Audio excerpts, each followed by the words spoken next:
प्रधानमंत्री नरेंद्र मोदी आज बिहार और असम के दौरे पर है। बिहार के भागलपुर से वो किसानों के सम्मान निधि की 19वीं किस्त भी जारी करने वाले हैं। तो असम में एक विश्व रिकॉर्ड बनने वाला है, जिसके साक्षी खुद रहने वाले प्रधानमंत्री नरेंद्र मोदी। और ये कोई पहली बार नहीं है जब किसान सम्मान निधि की किस्तें जारी की जा रही है। एक ये लंबी योजना रही है जिसके तहत हर बार 3 महीने के अंतराल में ये किसान सम्मान निधि 4 महीने के अंतराल में जारी की जाती है। और अब प्रधानमंत्री आज बिहार और असम के जब दौरे पर रहेंगे तो भागलपुर से वो किसानों के सम्मान निधि की जो 19वीं किस्त है उसे भी जारी करते हुए नजर आएंगे। और इसकी वजह सिर्फ इतनी सी है कि किसानों को पूरी तरीके से सशक्त बनाया जा सके, उन्हें मजबूत किया जा सके। और यही वजह है कि जो भूमिहार किसान हैं, जिनके पास जमीन के कम टुकड़े होते हैं, जो या फिर मजदूरी करते हैं या फिर उनकी कुछ एकड़ में जमीन होती है, उन्हें इस तरीके की जो किसान सम्मान निधि है वो जारी की जाती है और 19वीं किस्त जारी की जाने वाली है। तो असम में एक विश्व रिकॉर्ड के साक्षी भी बनने वाले हैं। जो ये किसान के लिए सम्मान निधि की 19वीं किस्त जारी की जाएगी, तो इस तरीके से एक और विश्व रिकॉर्ड यहाँ पर बनने वाला है। तो ये बड़ी जानकारी आपको दे रहे हैं। प्रधानमंत्री नरेंद्र मोदी आज बिहार और असम के दौरे पर रहने वाले हैं। और इसके पहले की अगर हम बात करें तो प्रधानमंत्री नरेंद्र मोदी मध्य प्रदेश के 2 दिवसीय दौरे पर थे। उसके बाद उनका बिहार और असम का दौरा था। इसी से जुड़ी हुई एक रिपोर्ट आपको दिखाते हैं।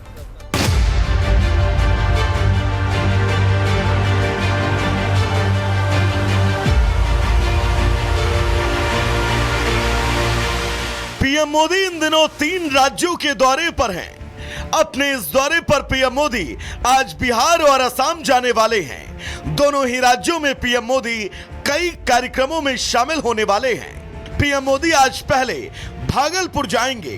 भागलपुर से पीएम मोदी किसान सम्मान निधि योजना की 19वीं किस्त को जारी करेंगे। साथ साथ कई योजनाओं का उद्घाटन और शिलान्यास भी करेंगे। इस दौरान प्रधानमंत्री लोगों को संबोधित भी करेंगे। पीएम के आगमन और उनके स्वागत को लेकर भागलपुर के लोग पूरी तरह तैयार हैं। चौक चौराहों को सजाने के साथ ही सुरक्षा के कड़े इंतजाम किए जा रहे हैं। भागलपुर में किसानों को सौगात देने के बाद पीएम मोदी पूर्वोत्तर का दौरा करेंगे। पीएम मोदी आज असम जाएंगे। असम में उनका 2 दिवसीय दौरा होगा। असम में वो एक व्यापार शिखर सम्मेलन का उद्घाटन करेंगे और फिर विश्व रिकॉर्ड बनाने के मकसद से आयोजित होने वाले झूमर नृत्य कार्यक्रम में शामिल होंगे। भागलपुर के साथ ही पीएम मोदी के असम दौरे को लेकर तैयारियां तेज हैं। देर रात खुद हिमंता बिश्वा शर्मा तैयारियों की समीक्षा करते हुए नजर आए। Bureau report, Republic Bharat.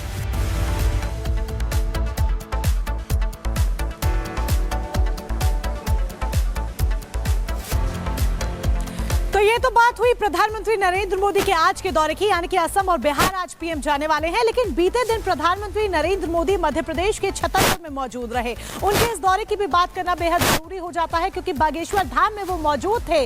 Cancer अस्पताल का शिलान्यास उन्होंने किया। और इतना ही नहीं, मध्य प्रदेश में प्रधानमंत्री सांसदों के साथ उन्होंने एक बैठक की और किस तरीके से आम जनमानस की सेवा करना है, कैसे विकास के पथ पर मध्य प्रदेश को और आगे लेकर जाना है, अपने विधायकों और सांसदों को इस बाबत मंत्र भी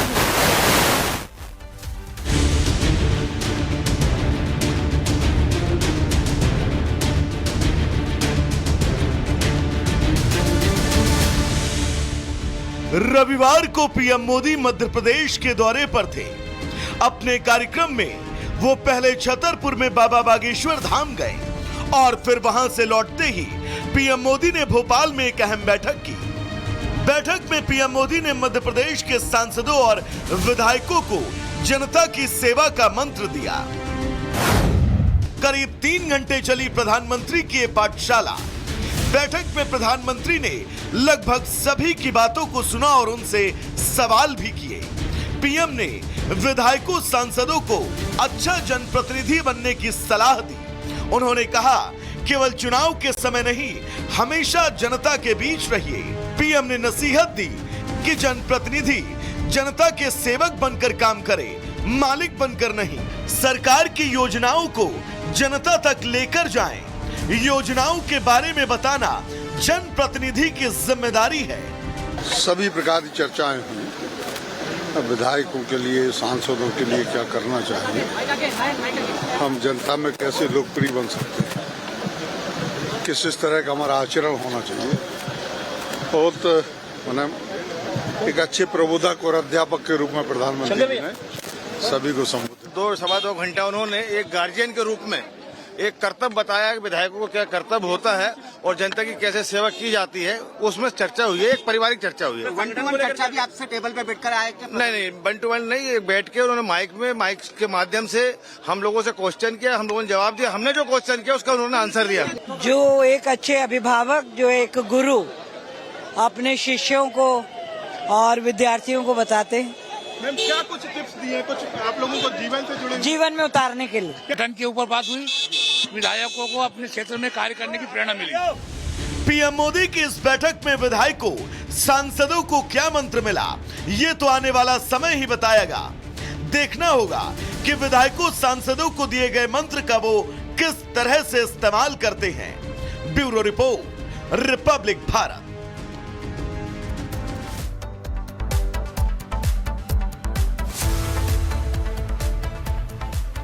और खबरों में अब बात करेंगे तेलंगाना के एसएलबीसी टनल की, जहां 8 जिंदगियां अब भी फंसी हुई है। रविवार को जद्दोजहद की गई इन जिंदगियों को बाहर निकालने की, इन्हें बचाने की, ऑक्सीजन सप्लाई भी की गई ताकि किसी भी तरीके की कोई दिक्कत ना आए, लेकिन अभी भी ये लोग वहां पर इसी तरीके से फंसे हुए हैं। राहत बचाव कार्य आज भी इसी तरीके से चलने वाला है।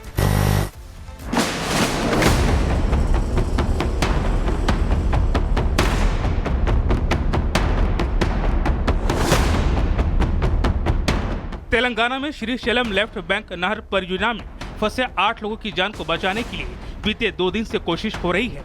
36 घंटे से भी ज्यादा का समय बीत चुका है, लेकिन 8 जिंदगियों को बचाने की हर कोशिश अभी तक असफल ही साबित हुई है। सुरंग की छत का एक हिस्सा ढहने से वहां काम करने वाले 4 मजदूर, 2 इंजीनियर और 2 अन्य लोग वहां फंस गए हैं।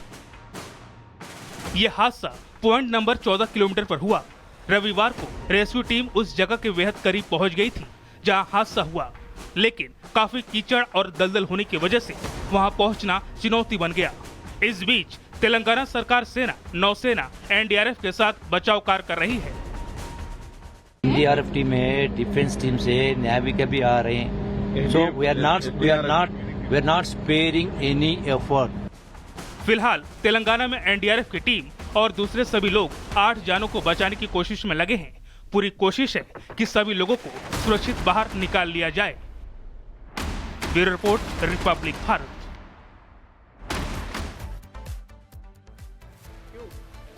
और अब बात करेंगे बांग्लादेश की। बांग्लादेश में बर्बरता का एक नया अध्याय देखने को मिल रहा है, जहां अब वहां के लोग एक दूसरे के ही खून के प्यासे हो गए हैं। इस बीच भारत ने भी 2 टूक समझा दिया है कि सुधर जाओ, बाज आ जाओ, वरना अच्छा नहीं होगा।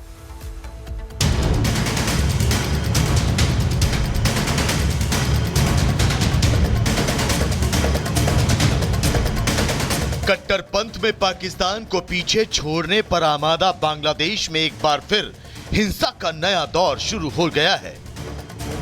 हैरानी यह है कि इस बार कट्टरपंथियों के निशाने पर बीएनपी के नेता भी आ गए हैं। इसी कड़ी में दंगाइयों ने बांग्लादेश नेशनलिस्ट पार्टी के नेता मोहम्मद बाबुल मियां की बेरहमी से पीट पीट कर हत्या कर दी। ढाका के धामराई में अंजाम दी गई इस हिंसक घटना के बाद से ही पूरे बांग्लादेश में तूफान मच गया है। रिपोर्ट के मुताबिक बीएनपी नेता बाबुल मियां पर यह हमला उनकी पत्नी की आंखों के सामने हुआ।